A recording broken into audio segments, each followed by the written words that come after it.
আসসালামু আলাইকুম দর্শক। বাংলা সাহিত্য আহনা ইউটিউব চ্যানেলের পক্ষ থেকে আপনাদেরকে জানাই শুভেচ্ছা ও অভিনন্দন। দর্শক, আমরা সকলেই জানি যে ৭১ সালে বাংলাদেশের স্বাধীনতা হয়েছিল, মুক্তিযুদ্ধ হয়েছিল এবং স্বাধীনতা পেয়েছিলাম। এরপরে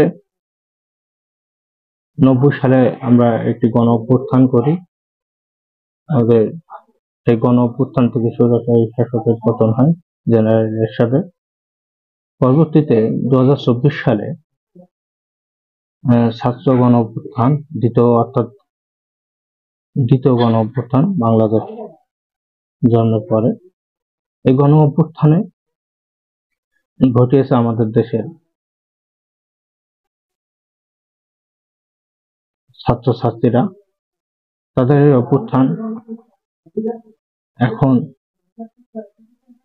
দেশ গড়ার জন্য এবং দেশকে পুনঃসংস্কার করার জন্য। এই সংস্কার এখন আমাদেরকে তাদের সহযোগিতা করতে হবে। এই সহযোগিতা করার জন্য আপনাদের প্রত্যেকটি নাগরিকের অনেক দায়িত্ব। পূর্বের যে সংস্কার, সেই সংস্কার এবং আপনার যে স্বভাব আচরণ, এটা পরিবর্তন করতে হবে। এই পরিবর্তনের জন্য আপনাদেরকে এগিয়ে আসতে হবে। এই মুহূর্তে আপনাদেরকে সচেতন হতে হবে। সচেতনতার সাথে দেশকে এগিয়ে নিয়ে যাওয়ার চেষ্টা করতে হবে এবং কোনো রকম ভাঙচুর, অগ্নিসংযোগ, জানমালের ক্ষতি আমরা চাই না। সেই সাথে সাথে আমরা চাই সব ধর্মের মানুষ, সর্বশ্রেণীর মানুষ আমরা একসাথে এই বাংলাদেশে বসবাস করব। মূলত দুটো শ্রেণী বা দুটো পক্ষ সবসময় থাকে, একটা হচ্ছে ভালোর পক্ষ আর একটা হচ্ছে খারাপের পক্ষ। আমরা ধরে নিলাম ২০২৪ সালের অভ্যুত্থানের পরে আমরা সবার ভালোর পক্ষে আছি এবং খারাপের পক্ষ আছে যত রকম নষ্টামি, ভণ্ডামি, প্রতারণা, এগুলো হচ্ছে খারাপের পক্ষ, অন্ধকার পক্ষ। অন্ধকার পক্ষ, শয়তানের পক্ষ, এটা আমাদেরকে পরিহার করতে হবে। আমরা ভালোর পক্ষ হয়ে দেশটাকে, এই নতুন প্রজন্মের সহায়তায় দেশটাকে তৈরি করব। আমাদের প্রত্যেকটি নাগরিককে আজকে দেশপ্রেম দেখাতে হবে এবং দেশপ্রেম মুখে বললেই হবে না, দেশপ্রেমটা বাস্তবে রূপান্তর করতে হবে এবং দেশের সম্পদ রক্ষা করার জন্য প্রতিটি নাগরিককে এখন সচেতন হতে হবে। প্রতিটি সম্পদের সুস্থ এবং সুষম বন্টন ব্যবস্থা করতে হবে। দেশের এই সংস্কারের জন্য আপনাকে নিজেকে সংশোধন করতে হবে। নিজের ভিতর যে অহমিকা, নিজের ভিতর যে খারাপ স্বভাবগুলো আছে, শয়তানি, ভণ্ডামি, নষ্টামি, এই ভণ্ডামিকে জলাঞ্জলি দিতে হবে। দিয়ে দেশপ্রেমে উদ্বুদ্ধ হয়ে আমাদের এগিয়ে আসতে হবে। আমাদের পূর্বে যে ট্রেডিশন বা কালচার গুলো ছিল,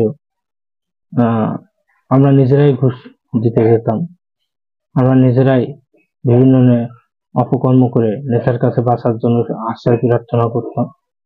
আমরা বিভিন্ন দলের মিছিল মিটিং করতাম কারণ আমাদের স্বার্থ উদ্ধারের জন্য। আমরা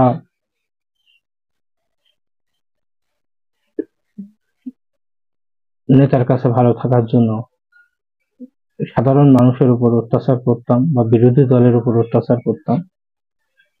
এই স্বভাবগুলো আমাদেরকে পরিবর্তন করে আগামী সুন্দর বাংলাদেশ পাওয়ার জন্য আমাদেরকে এগিয়ে আসতে হবে। আমাদের নিজেদের সংস্কার করতে হবে এবং সেই সাথে সাথে আমাদের সমাজকে আরো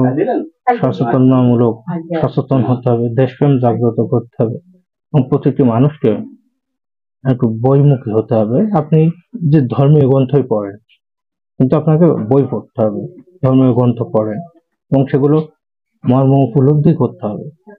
আপনি বাংলা ভাষায় যে তর্জমা গুলো আছে, ধর্মীয় গ্রন্থ বলেন, বা আমাদের বিভিন্ন সাহিত্যিকদের যে বইগুলো আছে সেগুলো পড়ে, তাহলে আপনার আত্ম উন্নয়ন হবে, বুঝতে পারবেন এবং ধরতে পারবেন যে কোনটা ভালো পক্ষ অর্থাৎ ঈশ্বরের পক্ষ, কোনটা মন্দ পক্ষ অর্থাৎ শয়তানের পক্ষ। আবার এই দুটো পক্ষই এখন আমাদের বাংলাদেশে বর্তমান বিদ্যমান থাকবে, আমরা এটা আশা করি। আমরা কোনো দল না, আমরা দলমত নির্বিশেষে আমরা দুটো পক্ষ, একটি হচ্ছে ভালোর পক্ষ, সেটা ঈশ্বরের পক্ষ, আর একটা হচ্ছে শয়তানের পক্ষ, সেটা খারাপের পক্ষ। আপনারা জানেন যত রকম নষ্টামি, ভণ্ডামি, অসততা, এগুলো সব শয়তানের পক্ষ। আর ভালোর পক্ষ দেশপ্রেম সহ উদ্দেশ্য প্রতিনিধি নাগরিককে ভালো রাখাটাই হচ্ছে ঈশ্বরের পক্ষ। সুতরাং আপনারা এই দুই পক্ষে ভাগ হয়ে যান। আমরা চাই, কিন্তু কেউ চাই না আমরা বিভিন্ন দল থাক, এ দল এ মতবাদ, এ মতবাদ, এ দল ওই দলে বিভিন্ন অপকর্ম করে তাদেরকে দমন নীতি চালায়। এ ধরনের স্বৈরাচারী চিন্তা চেতনা বাদ দিয়ে আসুন আমরা সবাই মিলে এই দেশটাকে সুন্দর করে গড়ি, এই দেশটাকে ভালোবাসি। আমি সেই সাথে আরো একটি কথা বলবো যে ৭১ সালের মুক্তিযুদ্ধ, এই যুদ্ধটা আমরা বহিঃশক্তির কাছ থেকে স্বাধীনতা পেয়েছিলাম, আর দেশের অভ্যন্তরে স্বাধীনতার পরবর্তী পর্যায়ে আমরা যেটা পেয়েছি সেটা হচ্ছে ৯০ সালের গণ অভ্যুত্থান, প্রথম গণ অভ্যুত্থান, এবং ২০২৪ সালের দ্বিতীয় গণ অভ্যুত্থান। আপনাদের মনে রাখতে হবে এটা একটা গণ অভ্যুত্থান, আর ৭১ সালে আমাদের স্বাধীনতা, আকাশ পাতাল পার্থক্য, এটা আমাদের মনে রাখতে হবে। পাশাপাশি আমরা আমাদের এই দেশ আনার জন্য যারা অবদান রেখেছে তাদেরকে স্মরণ করি। ২৪ সালে যারা জীবন দিয়েছে, ৯০ সালে যারা জীবন দিয়েছে, সকল শহীদদের আমরা আত্মার মাগফিরাত কামনা করি। সেই সাথে আরো একটি কথা বলতে চাই, খুব কষ্টের বিষয়, সেটা হচ্ছে সামাজিক যোগাযোগ মাধ্যম ফেসবুকে আমরা ইদানিং লক্ষ্য করছি অনেকেই জাতীয় সঙ্গীত এবং রবীন্দ্রনাথের প্রতি যে বিতৃষ্ণা দেখতে পাচ্ছি, জাতীয় সঙ্গীত পরিবর্তনের যে বিষয়টা আলোচনা করছেন, আসলে কারা করছেন, তারা কি বুঝে করছেন কি না বুঝে করছেন আমি জানি না, বা অজ্ঞানতাবশত করলে সেটা, কিন্তু আপনারা অজ্ঞানতা মানে অজ্ঞ থাকবেন কেন?